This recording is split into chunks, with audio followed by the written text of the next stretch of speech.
Now, if there is one thing that you remember from this entire story, I want you to remember her tombstone. This is the most iconic part of the whole story.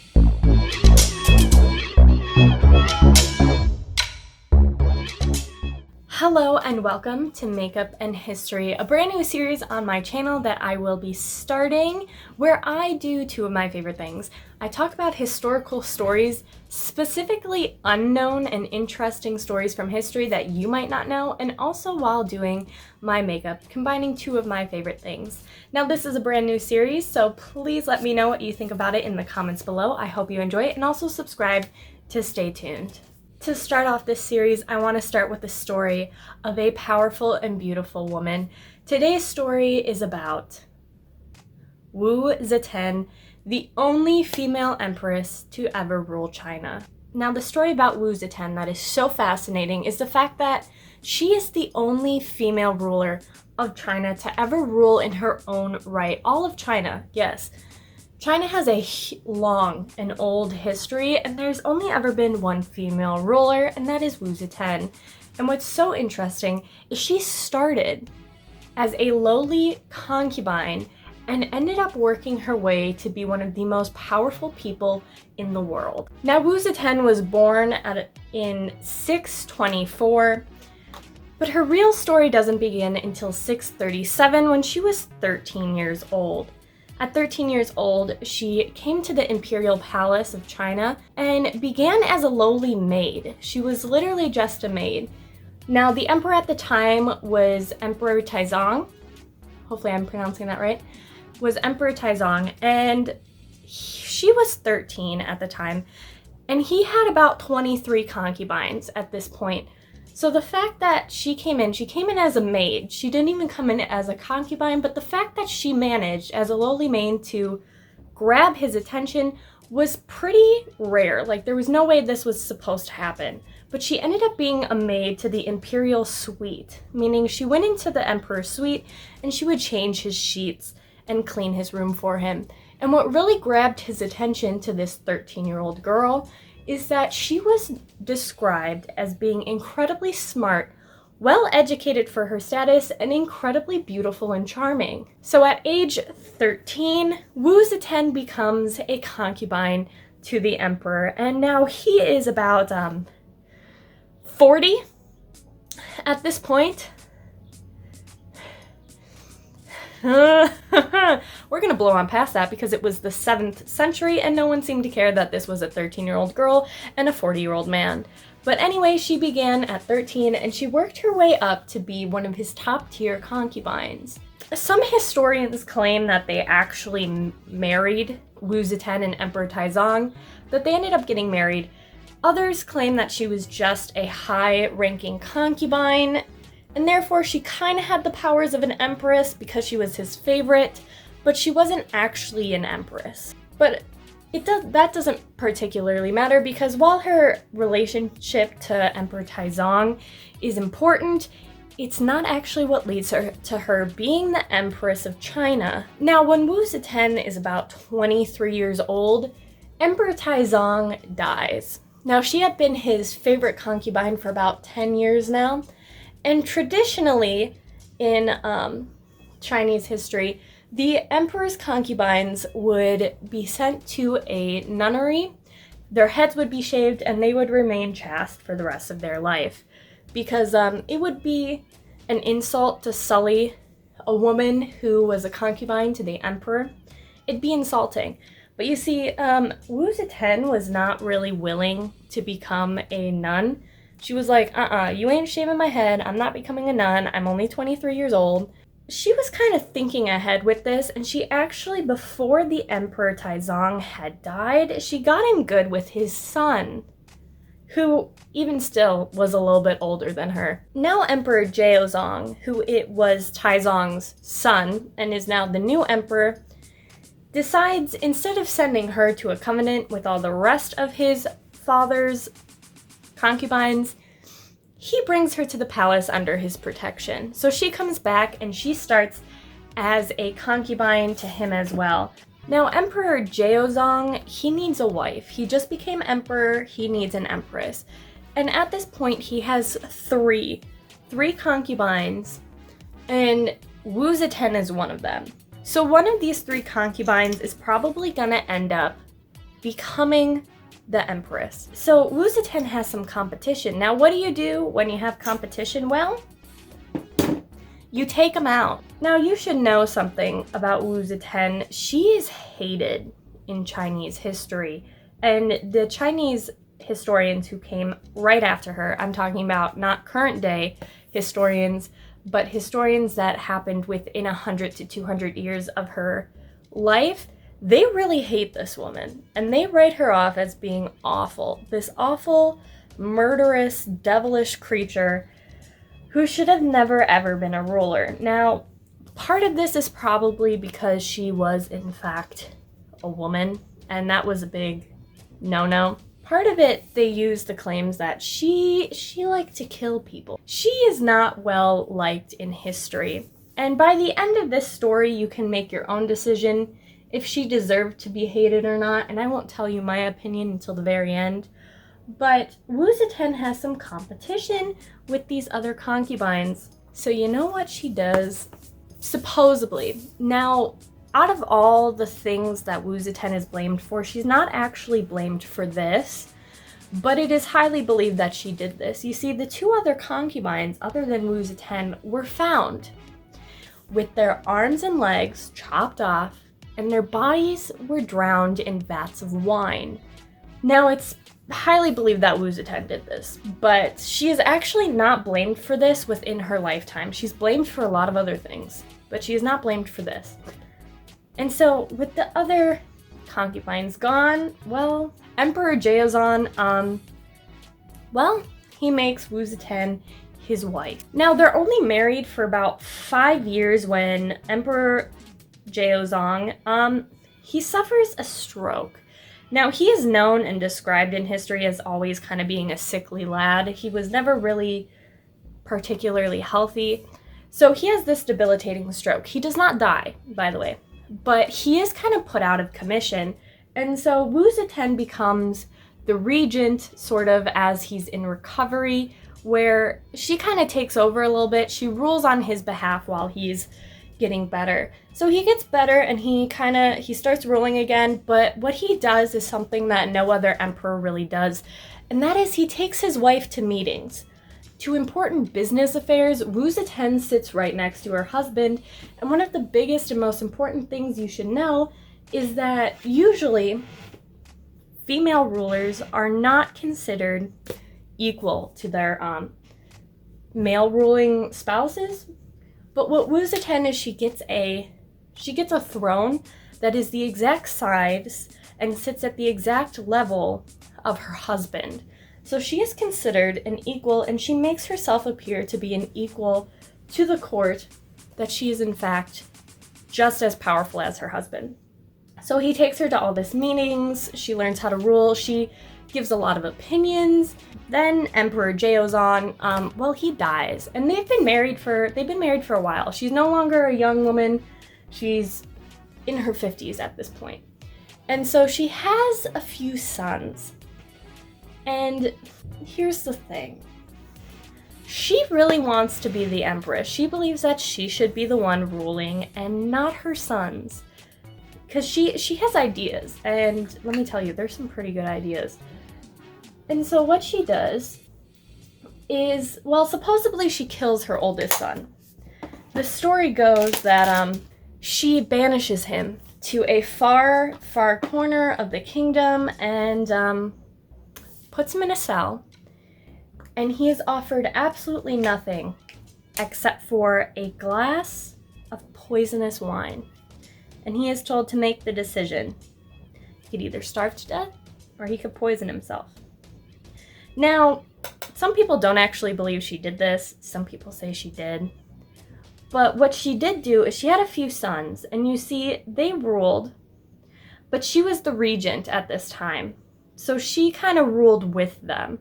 Like, they were the emperor, her sons, but she was kind of in control. Now, she really wanted to rule, like, really badly. And I mean, I get it. This woman, she came from the bottom and now she's here. She's not letting it go just because her husband died. So she gets, over about 10 years, she gets all her sons to completely abdicate to her and make her the sole regent, the sole ruler of China. So she becomes the only female ruler to rule within her own right, because she's no longer ruling with her son. She is ruling on her own. Here's how her rule went. Did the nobles like that a woman was ruling? No, they did not. The nobles hated that a woman was ruling imperial China, because no woman had done it before. So it was a big no-no. But she gains the favor of the majority of people. Like, she gains the favor of all the lower class, the regular people. So she has the masses behind her. And how does she do this? She does this by doing something almost no other ruler in history ever really does. You see, there was a new religion that was kind of taking over China, and it was really taking over the lower class citizens. And what do most rulers do when there's a new religion? They shut it down and start killing people. Like, they don't like it. They call it heresy. You follow tradition. No, what she does is she completely abandons the old religions, the old traditions and ways, and she embraces this new religion. You might know it. It's called Buddhism. And she embraces it as her own religion. So now she has the masses, all these masses who have now converted to this religion, now have an empress that approves of this religion. They don't have to live in fear. So she adopts it as her own. She builds all these temples across imperial China, and the masses love her. But that's not it. She does more. She becomes a completely untraditional ruler. She does a lot of things that rulers would never think to do. And what she does, especially in China, you probably know of the Great Wall of China. Yeah, China was not a fan of leaving people in. They were not a fan of foreigners. You stay in the country and you live in the country, no one can come in. What she does is she opens up the country. She does. And she lets all these foreign people come in. So foreign embassies, foreign rulers from nearby Middle Eastern and Asian countries are coming into China for like the first time ever. She's welcoming them in. She's taking them to the palace. She's like, come on in, you know? Water's fine. And people are really happy about this. Why? Well, you might not know this, but China is known for their silks. Like, they have amazing silks. And this has been known since like the beginning of time. China has great silk, and everyone wanted to get their hand on silk. So she started trading with these foreign countries. And these foreign embassies love her. They give her jewels. They give the entire country wealth. So China starts trading with a ton of countries that they have never really traded with before. And they're making a lot of money. So she makes a ton of trade routes throughout China. And so now people who are in like merchant class or even poverty or farmers, they can now trade with people all across the country with these trade routes, and also people outside the country. So what she basically does is she makes China a powerhouse. Like, we've always kind of known China was like a powerhouse, but she's the one who really did it.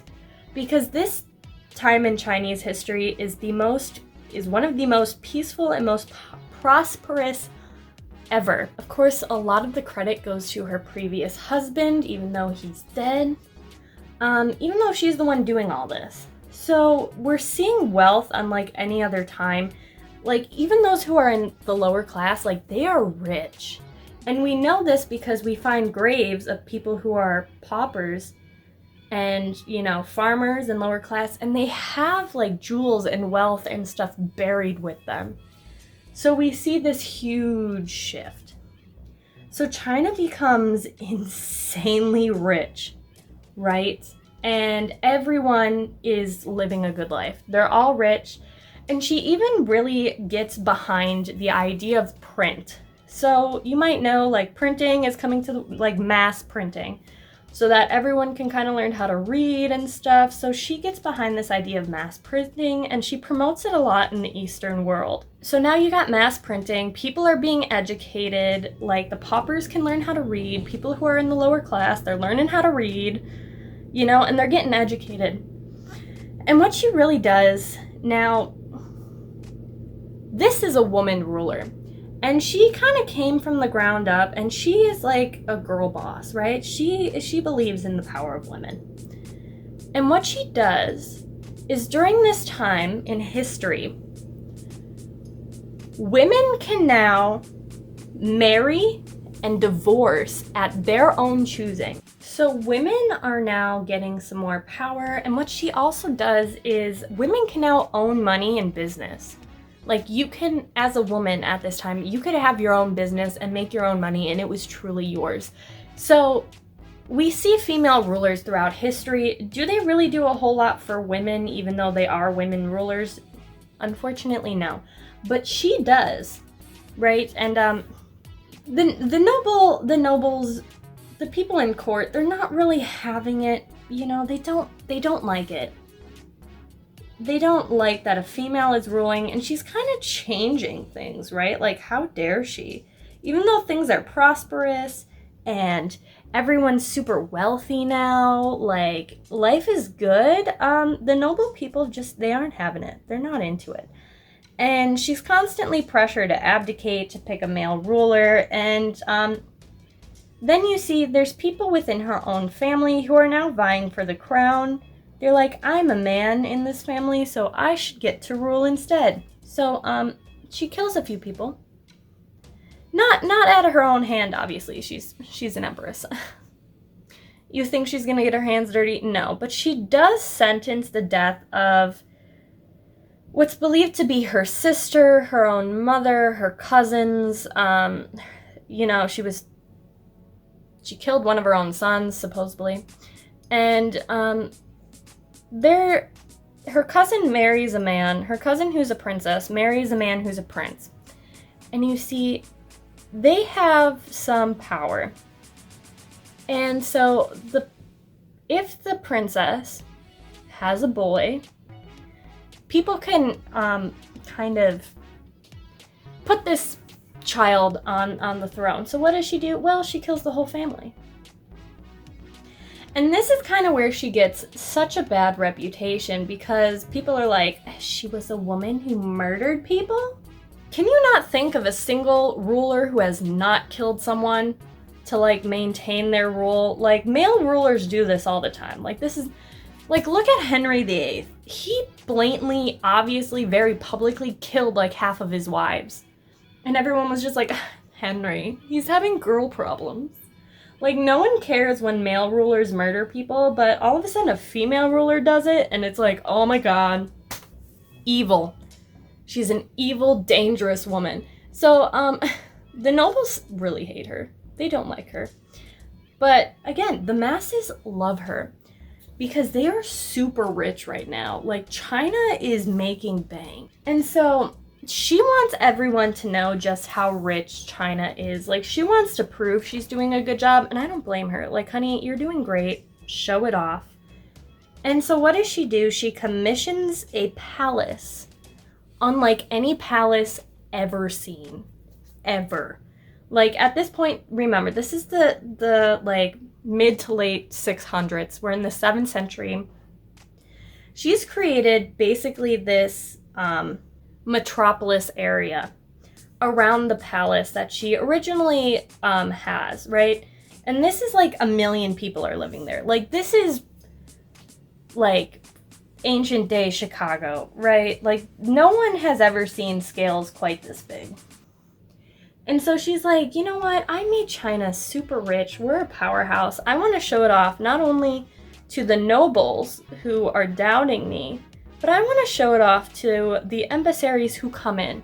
Again, she loves foreigners. She's like, that's how we become a powerhouse. You don't become a powerhouse by sticking to yourself. You become a powerhouse by working with other countries. So she builds a massive palace, like massive. Like, it's huge, unlike anything seen at this time again. And it takes 12 years to build. Like, that's how big it is. So when it's finally built, and this is kind of towards the end of her reign here, but that's fine. She lives a long life. Girl's got it. The great thing about this palace is it's very open. It's an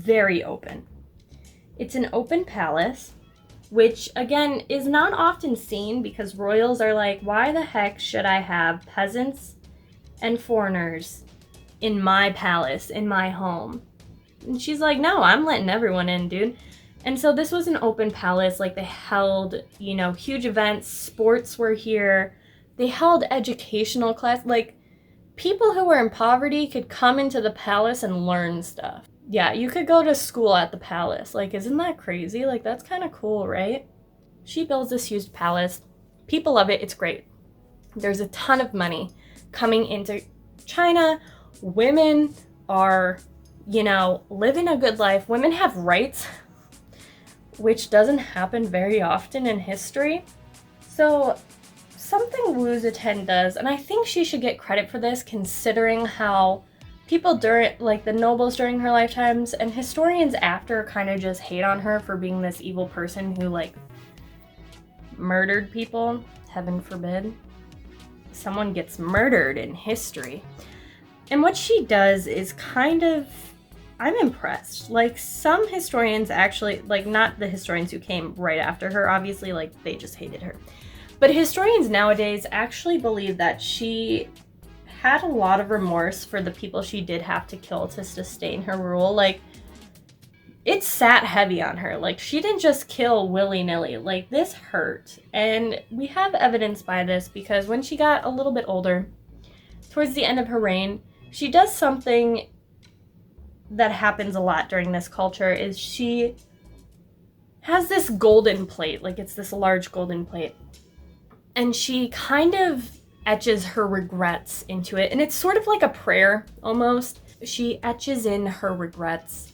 And she goes to the top of a nearby mountain. And what she does is she, supposedly in the ritual, this is kind of what happens, like, she reads out her regrets, and this was a very public thing. Like, people saw this. Like, everyone saw this. She reads off her regrets. It kind of states that she regrets that, you know, she did have to kill some people in her family, like her immediate family, like people she loved who were like trying to get her off the throne, and she loved these people, and she had to kill them because they were going to take her out. You know, it was like, it was one or the other, okay? It was her or them, and she picked her, which, I mean, I can't blame her. But, like, it weighed heavy on her, and she wrote this down, and we even have this plate today. Like, we've seen it, and we've read it. And she, like, clearly regrets this. Like, very clearly regrets a lot of things she did. And this is a very public ceremony. Like, she talks about it. And then she throws this thing, this plate, this golden etched-in plate, and she throws it off the mountain. And this was supposed to be a way of, like, before you die, like, you have to get rid of your regrets, otherwise, you know. Because in Buddhism, they believe in reincarnation. So it would weigh you down in your next life. She does this, and it's her way of getting rid of her regrets. And that's a very public thing to do. Like, be like, I regret killing my family. And yet, she's still seen, even at that time, she's kind of seen as this, like, horrible monster of a woman. Like, there was literally no war in her entire reign. Like, there was no war. It was super peaceful, super prosperous, but people just can't get over the fact that she killed someone. She didn't even do it herself. Like, other people did it for her. Like, come on. My hands are clean. Now, Wu Zetian, she's starting to get a bit older, like all of us do. You know, she ages. And so, instead of just dying on the throne, she decides to abdicate. And this is kind of smart because she gives it up on her own terms, and she makes sure the person she wants to succeed her does. And she's 80. She's 80 at this time. And so a few months after she abdicates, she dies. She passes peacefully in her sleep at the age of 80 and is buried with her late husband, Jiaozong. Now, if there is one thing that you remember from this entire story, I want you to remember her tombstone. This is the most iconic part of the whole story. Yes, I know, even after death, this woman is an icon. So usually when emperors are alive, and they always kind of prepare for death, they want to make sure that they're known as like being the greatest ever, and they have things written about them, they have monuments made. In her entire life, she only, commissions one thing. She commissions a tombstone. And the tombstone, this is the most iconic part, the tombstone is completely empty. Like, there is nothing written on this tombstone. It is completely blank. And she writes just before her death, the reason for this tombstone being completely blank, instead of her writing about herself, like many emperors do, she says she leaves it blank so that the historians and the people after her can write about her greatness and her deeds. Like, this woman straight up left this thing blank. Like, she knew she did good. Everything was prosperous, peaceful. She gave a lot of rights to women. Like, she did good. She brought an entire new religion to the country. Like, she did good, and she knew it. Unfortunately, the most iconic part of this whole thing is that the historians do not treat her very well. They do not treat her very well. They don't write nice things. This tombstone is never engraved. It is left completely blank. And basically for the rest of, or most of history, especially right after her, she is really disregarded as just terrible, awful. Like, she never should have ruled. And like, there's no justice, really. She gets no justice until a lot recently. Historians, current modern day historians, not the historians that came right after her that I've been talking about, are really trying to help fix her image, because they realized through evidence that she was actually a pretty good ruler. Like, she's one of the misunderstood rulers of all time, I think. She's the most underrated and unappreciated rulers of all time, in my humble opinion. Now, to this day, you can still go and see her tombstone. Her tomb is actually one of the few of Chinese rulers that has never actually been open, whether it be from grave diggers or archaeologists or history. Hers have never been open. It lies up on the side of the mountain. It's like a mile walk up the side of a mountain, and there are statues marking the entire way, and it has never been opened. It's really a beautiful tombstone, and completely blank tomb, I think, is just iconic. Like, that's a power move. To never have anything commissioned to be written about you during your lifetime and leave it all to historians, because like, she knew she did a good job, and then to kind of be hated on mainly just for being a woman who had some people executed.